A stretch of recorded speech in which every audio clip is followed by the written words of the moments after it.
आप सभी का स्वागत है इस मानवा की दुनिया में। ये एक नया सीरीज है जो कि मैं कंटिन्यू करने जा रहा हूँ।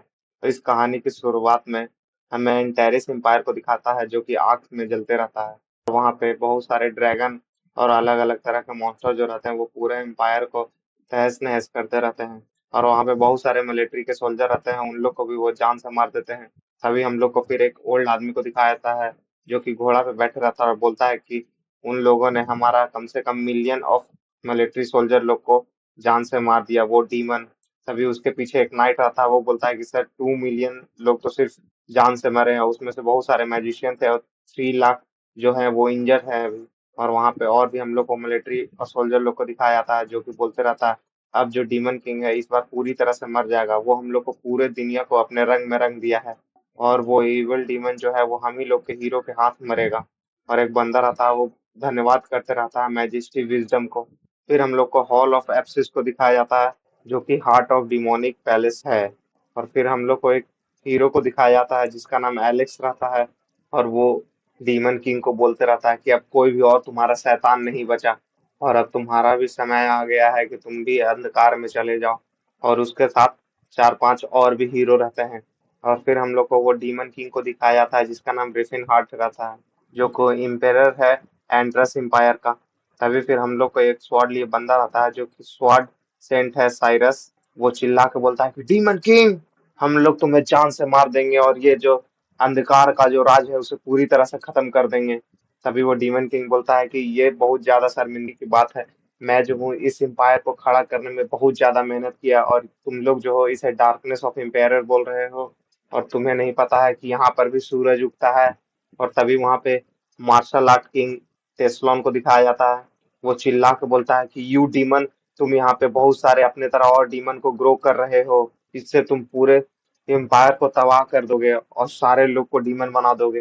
तभी वो डीमन किंग रहता है, वो मन में सोचता है कि डिमोनिक नेचर, ये मेरा घंटा, मैंने तो सिर्फ उन्हें ह्यूमन का टेक्सटिक्स बताया था।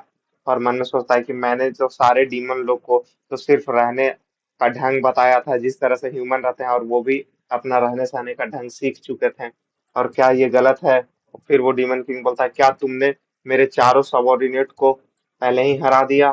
तभी वहां पे जो स्वॉर्ड सेंट रहता है वो बोलता है कि वो डटी और मेरे तलवार का कोई मैच नहीं थे। तभी वो डीमन किंग एकदम गुस्सा में चिल्ला के बोलता है कि तुम कहना क्या चाहते हो कि वो जो मेरे ब्रेव ग्रेट और थे वो तुम्हारे हाथों मर गए?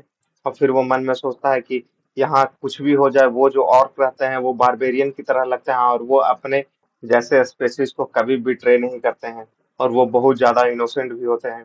और वो हमेशा कमजोर लोग को प्रोटेक्ट करते हैं और स्ट्रॉन्गेस्ट लोग से फाइट करते हैं। और इनकी हिम्मत कैसे हुई उन्हें मॉन्स्टर बुलाने की? और बगल में मन में सोचता है कि हाँ भले ही उन लोग जो है कभी भी धोते नहीं है, हमेशा गंदा रहते हैं, लेकिन फिर भी। तभी वो मार्शल आर्ट किंग टेस्लॉन जो रहता है वो बोलता है कि वो 4 हेवनली किंग थे। और तुम्हें कैसे लगा कि वो इतने ज्यादा ताकतवर है कि हम चारों हीरो के खिलाफ वो खड़े भी हो सकते हैं? और तभी जो डीमन किंग रहता है वो मन में सोचता है क्या वो ग्रूट भी मर गया? और वो मन में सोचता है कि मैं जानता हूँ कि जो ट्रोल्स हैं वो देखने में बहुत ज्यादा स्कैरी लगते हैं, लेकिन वो इतना हार्श भी नहीं है। और एकदम रोते रहता है। और वो लोग बस नेचर लवर रहते हैं, वो हमेशा स्पिरिचुअलिटी को फोकस करते हैं। और तभी हम लोग को सेंटेस एलिन को दिखाया जाता है। वो बोलती है कि जो एविल ड्राफ हैं वो लोग हमेशा वर्शिप करते हैं अंधेरे के देवता को, उनको भी जस्टिस जरूर मिलना चाहिए। तभी वो डीमन किंग अपने सर पे हाथ रख के बोलता है कि क्या वो मैकलीन भी मर गई? और मन में सोचता है कि ये कब से हो गया कि जो ड्रॉफ है वो लोग जो बोला जाता है गॉड ऑफ डार्क, वो बहुत ज्यादा एरोगेंट हैं। और वो सोचते हैं कि जितने भी गॉड हैं 12 गॉड छोड़ा के वो सारे लोग एविल हैं। फिर हम लोग को मेज ऑफ लाइट को दिखाया जाता है जो कि बोलता है कि जो वो एल्फ है हम लोग उसे भी डार्कनेस में भेज दिए हैं, वो हमारे मैजिक का कोई मैच नहीं थी। तभी वो डीमन की एकदम गुस्सा में चिल्ला के बोलता है क्या तुमने सबको मार दिया? अब तुम सब भी यहाँ मरोगे और तुमने अब अपना असली रंग दिखा दिया। तभी वो मार्शल आर्ट किंग बोलता है कि वो जो डार्क एल्फ थी वो भी डीमन के साइड थी, इसलिए हम लोग ने उसे दया भी नहीं दिखाया। तभी वो डीमन किंग अपने सर पे हाथ रख के बोलता है कि वो डार्क एल्फ जो थी भले ही तुम्हारे से ज्यादा काली थी, लेकिन उसका दिल डार्क नहीं था। और तुमने तो उसका पूरा पेड़ ही काट दिया था जहां वो रहती थी, इसलिए तो वो बैरन लैंड में जाकर शिफ्ट हो गई। इसी वजह से उसका स्किन भी काला हो गया। और तुम लोग जो है सिर्फ उसके कलर के आधार पे उसे ट्रीट कर रहे थे। और ये सब बोलते हुए अपना पूरा ऑरा रिलीज करने लगता है डीमन किंग। और सब हीरो लोग भी अपना पावर जनरेट करने लगते हैं। और वो स्वॉर्ड सेंट बोलता है कि मैं इसे अपने तलवार से ही मार दूंगा। तभी वो डीमन किंग एकदम गुस्सा से दांत पीसते हुए बोलता है कि तुम लोग मुझे सुन नहीं रहे हो, और कौन उनकी मौत का बदला चुकाएगा। तभी वो स्वॉर्ड सेंट बोलता है कि तुम कितने ज्यादा डिसरिस्पेक्टफुल हो डीमन किंग। तुम्हारे ही वजह से उन लोग जो है वो डार्क साइड को चूज कर लिया। अगर तुम अपना डार्क एविल ऑरा उन लोग को नहीं दिखाते तो वो हमेशा नॉर्मल लाइफ जीते। तभी वो डीमन किंग अपना एकदम पावर पूरी तरह से रिलीज करने लगता है। और वो स्वॉर्ड सेंट भी एकदम अपना तलवार लेके उसके तरफ अटैक करने के लिए दौड़ जाता है। तभी वो डीमन किंग अपना पूरा पावर रिलीज कर देता है और सारा चीज को तहस नहस सारा चीज को तोड़ने लगता है। और बोलता है कि अब लो, देखो मेरा ताकत को। और मन में बोलता है कि मैं जो हूँ सिर्फ एक नॉर्मल मैजिशियन था, जो कि बहुत अच्छे तरीके से मैजिक को जानता था। और फिर वो अपना मैजिक यूज करने लगता है। और बोलता है कि ह्यूमन लोग जो है कभी भी अपना स्पेसिस को छोड़ के किसी भी स्पेसिस को इक्वल ट्रीट नहीं करते थे। एल्फ लोग जो है उन लोग को वो सर्वेंट बनाकर हमेशा रखते थे, जो कि उन लोग का हमेशा लॉन्ग लाइफ रहता है। और ड्रॉफ लोग को वो हमेशा स्लेव बना के रखते थे, जो कि माइन में काम करता है। और ऑर्क लोग को वो मेंटल वर्क के काम में रखते थे। और ट्रॉल्स लोग को वो हीलिंग पोर्शन बनाने के काम में रखते थे। और सारे ह्यूमंस मिलके वो सबको सिर्फ स्लेव की तरह ट्रीट करते थे। और उन्हें इतने सालों से स्लेव की तरह ट्रीट किया जा रहा था कि वो लोग ने अपना कल्चर को भी भुला दिया कि वो किस तरह से जिंदगी अपना जीते थे। और मैं ही था जो उनका बारे में जानता था और उनके कल्चर को भी जानता था। उन्हें ही सब कुछ फिर दोबारा मैंने सिखाया। और मैं जो था वो मैजिक एल्फ से सीखा था, और सॉर्सरी जो था वो ट्रॉल से सीखा था। और उन सब के वजह से ही मैं जो हूँ अस्टेन सर्किल का मेज बन चुका हूँ, इतिहास में सबसे पहला। ये सब सोचते हुए और बोलते हुए अपना पूरा पावर को वो यूज करने लगता है। और बोलता है कि फिर मैंने ही उन लोग को अपने साथ मिला के उन लोग को स्लेवरी से आजाद करवाया और रेस्क्यू किया। और सारे ह्यूमन को ट्रिक करके उन लोग के लिए ये पूरा साम्राज्य खड़ा किया। और तुम सारे ह्यूमन ने नाइट भेजा हम लोग को रेड करने के लिए। इसके वजह से हम लोग हर बार एक जगह से दूसरे जगह मूव करते रहते थे, और तुम लोग हर बार हम लोग को चीज आकर डिस्ट्रॉय करते थे, लूट लेते थे।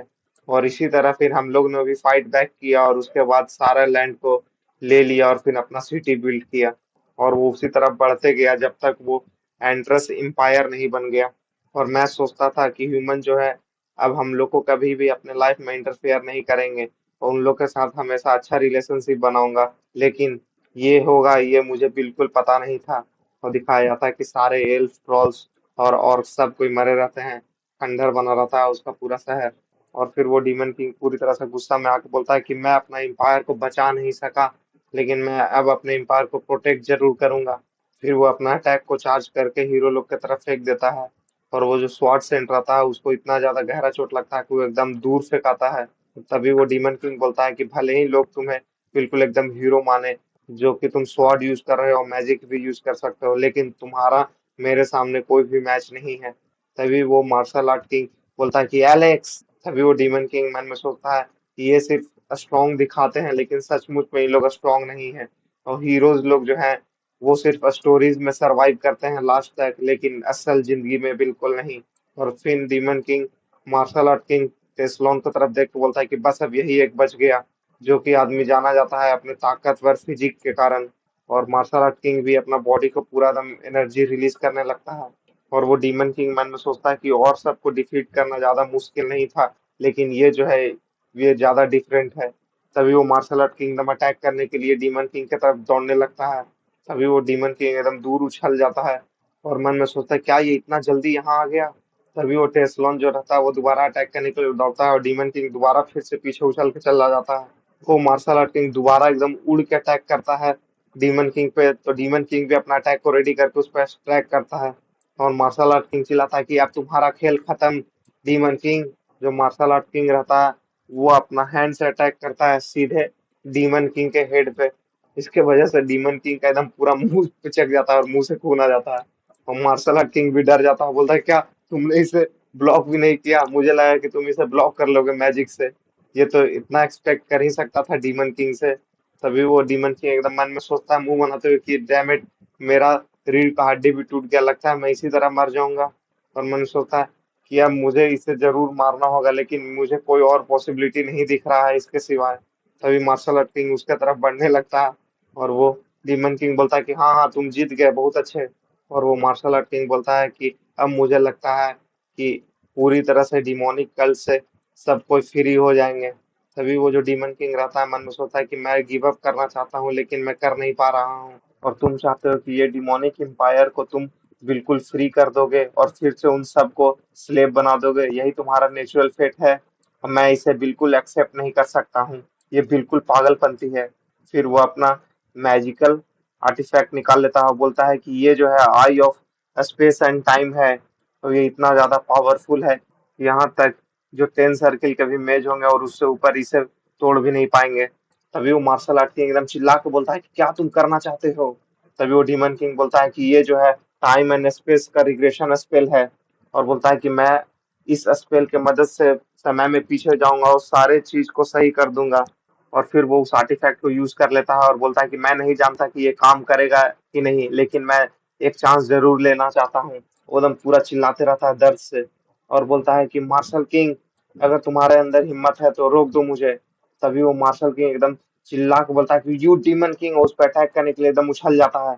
तभी वो डीमन किंग भी अपना अटैक को रेडी कर लेता है, बोलता है कि मैं इतने आसानी से नहीं मरूंगा, मैं इस तरह तो बिल्कुल नहीं मरूंगा। और वो दोनों का अटैक एकदम टकरा जाता है, और वो मार्शल किंग का अटैक जो रहता है सीधे उसके आर्टिफैक्ट के पास जाता है, और एकदम जोरदार ब्लास्ट होता है। और उसके बाद फिर हम लोग को जंगल का सीन दिखाया जाता है, वहां घर रहता है, चिड़िया चहचहाते रहती है, और एक लड़का अपना आँख खोलता है, बोलता है कि ये साउंड बहुत ज्यादा अच्छा लग रहा है, मुझे बहुत ज्यादा कंफर्टेबल फील हो रहा है। और क्या मैं अभी भी जिंदा हूँ? ओ शिट, क्या मैं सच में सक्सीड कर गया? वो स्पेल सच में काम किया, मुझे उम्मीद नहीं था। मैं बिल्कुल जीनियस हूँ, लेकिन मैं सोच रहा था कि वो अच्छा से काम नहीं करेगा। और तभी वो उठते हुए मन में सोचता है, लेकिन मैं हूँ कहाँ? मुझे लगता है कि मैं अपने पास्ट के किसी भी समय में आ गया हूँ, लेकिन मुझे तो याद नहीं है ऐसा कोई मेरा पास्ट। और मैं अभी कितने साल का हूँगा? फिर उठकर वो अपने बॉडी को चेक करने लगता है और बोलता है कि मेरा फिजिक देख के तो दुनिया के आधे मर्द रोने लगेंगे। तभी वो आईना में अपने आप को देखता है तो बोलता है कि लेकिन तुम कौन हो? तो बोलता है कि अरे ये क्या हुआ, मेरा बॉडी में इतना सारा मसल्स कहाँ से आ गया, मैं तो ऐसा नहीं दिखता था। और एक मेज को जो है वो अपने मैजिशियन में उसे स्किल होना चाहिए, सिक्स पैक नहीं बनाना चाहिए। और मन में सोचता है कि अरे मैं जब जवान था तो मुझे नहीं लगता कि मैं इस तरह दिखता था, मेरे अगल बगल तो बहुत सारे सुंदर सुंदर कन्याएं रहती थी, और सब कोई मुझे पाने के लिए एकदम रोते रहती थी। और क्या हो गया मेरे शकल के साथ? क्या हो गया मेरे साथ? क्या मेरा time and spell regression fail हो गया? क्या मैं किसी और के बॉडी में घुस गया?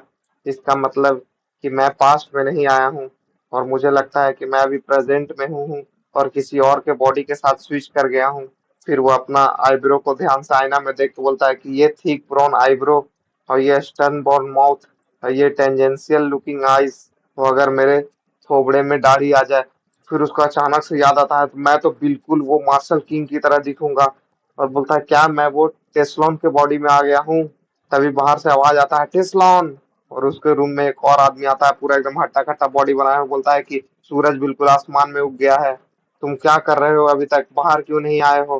तभी वो टेस्लॉन एकदम डर जाता है उसको देख के। तभी वो बॉडी वाला आदमी बोलता है कि चलो हम लोग दूसरा दिन को और भी ज्यादा इंजॉयमेंट बना देते हैं। तभी वो टेस्लॉन जो रहता है एकदम डर से बोलता है लेकिन आप हो कौन? और मन में सोचता है कि ये बिल्कुल मॉन्स्टर की तरह देखने से लग रहा है।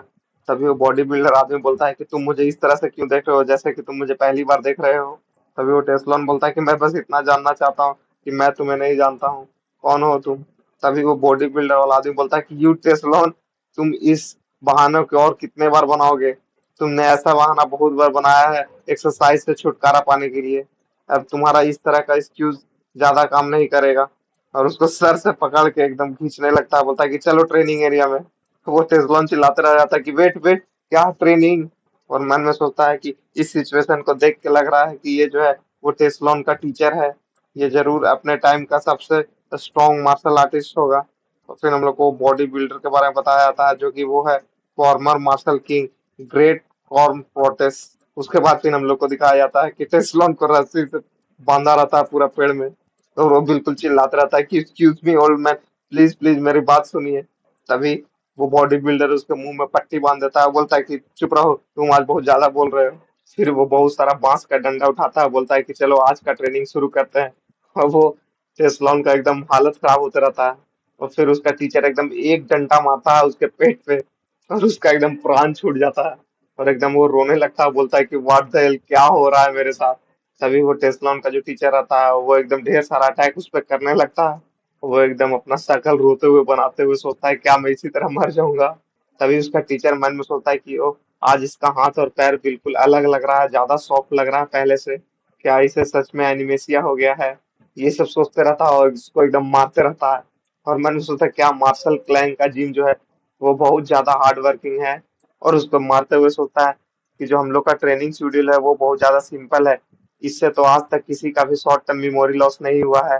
हाँ, कभी कभी बहुत ज्यादा इंटेंस ट्रेनिंग करने की वजह से भले ही थोड़ा बहुत मेमोरी लॉस हो जाता था। वो मेरे साथ भी होता था। और फिर हंसते हुए मन में सोचता है कि ये कोई बड़ी बात नहीं है और इसका इलाज भी है मेरे पास। और फिर उसको और मारने लगता है, बोलता है कि इसका इलाज सिंपल सा, सिर्फ तुम्हें पीटना है, इससे तुम और जल्दी अच्छे हो जाओगे। भाई उसका एकदम हालत खराब रहता है, एकदम आंख से आंसू बहते रहता है, एकदम चिल्लाते रहता है, please please someone save me. तभी उसका टीचर एकदम चिल्ला के बोलते रहता है कि टेस्लॉन, क्या तुम जानते हो कि सारे ह्यूमन लोग वीक होते हैं, इसलिए वो हथियार का मदद लेते हैं और अपने बॉडी को स्ट्रांग नहीं करते हैं। तभी टेस्लॉन मन में सोचता है कि इस वे, क्या तुम सारे ह्यूमन लोग को स्टूपिड कर रहे हो क्योंकि वो टूल्स यूज करते हैं? और उसका टीचर एकदम चिल्ला के बोलता है कि ये सिर्फ अपना एक्सक्यूज देते हैं और ये बहुत ज्यादा शर्म की बात है कि लोग अपने वीकनेस को ओवरकम नहीं करते हैं। और मार्शल आर्टिस्ट को हमेशा ट्रेन करना चाहिए अपना वीकनेस को ओवरकम करने के लिए। और टेस्लॉन जो है एकदम रोते हुए मन में सोचता है कि ये बिल्कुल पहली बार है जो मैं अपनी जिंदगी में इतना स्टूपिड लॉजिक को सुना हूँ। तभी उसका टीचर एकदम दोनों हाथ में डंडा लेके तोड़ के बोलता है कि ह्यूमन जो है बिल्कुल एकदम स्टील की तरह है, जितना ज्यादा उन्हें पीटेंगे वो उतना ज्यादा मजबूत बनेंगे, बिल्कुल स्टील की तरह। भाई, हम लोग आपसे अपना मेन कैरेक्टर को एमसी बोलेंगे। तभी एमसी जो है मन में सोचता है कि कैसे ह्यूमन जो है सेम हो सकते हैं स्टील की तरह, ये बिल्कुल पागल है। और फिर उसका टीचर बोलता है कि ट्रस्ट करो, मैंने तुम्हें चूज किया है अपना स्टूडेंट बनाने के लिए। तुम्हारे पास जो फिजिक है उसका कोई लिमिट्स नहीं है, तुम बिल्कुल स्टील के बन जाओगे। और दूसरा डंडा उठा लेता है। भाई एमसी का एकदम जान प्राण छूटा हुआ। फिर उसका टीचर मुंह बनाते हुए बोलता है कि टेस्लॉन, हर एक बंदा जो है वो स्ट्रांग नहीं हो सकता ट्रेनिंग से। उसी तरह जिस तरह हाई स्टील आयरन जो है वो स्टील बन जाता है, इसी तरह कुछ ही व्यक्ति है जो स्टील सा फिजिक ले सकते हैं। और फिर एक डंडा उसके मुंह पे मारता है, बोलता है कि मैं तुम्हें पक्का उस तरह का फिजिक दिलवा दूंगा। और फिर उसको पूरा मारता रहता है, बोलता है कि सोचो, समुद्र के बारे में सोचो, नदी के बारे में सोचो, लेकिन इससे कोई फर्क नहीं पड़ेगा। अब तुम्हारे अंदर का जो समुद्र है उसे तुम बाहर निकालो। तभी हमारा मेन कैरेक्टर एकदम रोते हुए मन में सोचा कि क्या ये पागलपंती क्या बात कर रहा है, मुझे कुछ नहीं समझ में आ रहा है। द सी द ओशियन, और मन में वो एकदम अपना एल्फ का जो लड़की रहती है उसका याद करते रहता है। उसी तरह याद करते हुए एकदम वो बेहोश हो जाता है। और फिर शाम हो जाता है। तो उसका टीचर बोलता है कि आज के लिए बहुत हो गया, अब तुम जाओ जाकर रेस्ट करो। और एमसी का आत्मा उसके मुंह से निकल जाता है। और मन में सोचता है कि आज मैं मरा नहीं, इतना पिटाने के बाद भी। और फिर वो बैठ के बोलता है कि बहुत बहुत धन्यवाद इतना ज्यादा टफ बनने के लिए, थैंक यू सो मच। और फिर हम लोग को रात का सीन दिखाया जाता है। और एमसी जो है एक बाथ में नहाते रहता है और मन में सोचता है क्या ये हीलिंग पोर्शन को यूज कर रहा है, जिसका कॉस्ट जो रहता है वो 10 सिल्वर कॉइन रहता है। और इस बाथ टब में पूरी तरह से सिर्फ हीलिंग पोर्शन ही भरा हुआ है। वो एकदम मन से चौंकते रहता है। और फिर वो बोलता है कि मैंने सुना है जो रानी महारानी जो नहाती है वो दूध से नहाती है अपना स्किन को एकदम बिल्कुल सुंदर बनाने के लिए, लेकिन उससे इसका कोई कंपैरिजन नहीं है। और फिर वो बोलता है कि क्या है ये मेडिसिनल बात। तभी उसका टीचर बोलता है कि तुम क्या कहना चाहते हो, जब स्टील को गर्म करके पीटा जाता है तो उसे ठंडा भी किया जाता है। तभी जो है हमारा एमसी मन में सोचता है कि इस तरह का ट्रेनिंग करके अपना मसल्स और स्केलेटल दोनों को तोड़ दो बिल्कुल, जब तक मौत नहीं आ जाए, और उसके बाद फिर उसे रिकवर करा दो हीलिंग पोर्शन अपने मानस से। इससे वो और ज्यादा स्ट्रांग हो जाएंगे। इसका मतलब इसका जो ट्रेनिंग मेथड है वो बिल्कुल पागल है, बिल्कुल इंसेन है। और फिर वो उसका पुराना टेस्लॉन का बॉडी को याद करने लगता है और मन में सोचता है कि मैं उसे पर्सनली जानता हूँ और देखा हूँ कि उसका बॉडी कितना ज्यादा स्ट्रांग था। बाप रे, वो इतना ज्यादा टफ ट्रेनिंग से गुजरा होगा। फिर वो अपना मुड़ी एकदम बाथ टब में डुबाने लगता है और मन में सोचता है कि ओह, क्या मुझे भी इस सब को झेलना होगा। और फिर मन में सोचता है लेकिन अभी मेरे साथ क्या हो रहा होगा, जो कि मेरा रियल बॉडी है, क्या वो भी पास्ट में आया होगा? तो क्या हम दोनों का सोल एक सेम टाइम एंड स्पेस में एग्जिस्ट कर सकता है? तो अगर इस तरह का हो सकता है तो मैं अब दो तरह का हाइपोथेसिस को कंस्ट्रक्ट कर सकता हूँ। पहला, जो कि फ्यूचर से जो मैजिशियन आया है, जो कि मैं टेल्सॉन के बॉडी में, और दूसरा वो खुद। और नहीं तो हो सकता है कि जो यंग टेस्लॉन जो है, जिसका ओरिजिनल बॉडी है, उसके अंदर जो है टेस्लॉन का सोल घुस गया हो। और गाइस प्लीज मुझे बहुत ज्यादा सपोर्ट कीजिए और बताइए कि ये सीरीज को मैं आगे कंटिन्यू करूंगी नहीं। और जो लोग भी मेरे और वीडियो को नहीं देखे हैं वो प्लीज जाकर देखिए। मैं एक सीरीज को पूरा कंप्लीट कर दिया हूँ और दूसरा सीरीज ऑन द वे है।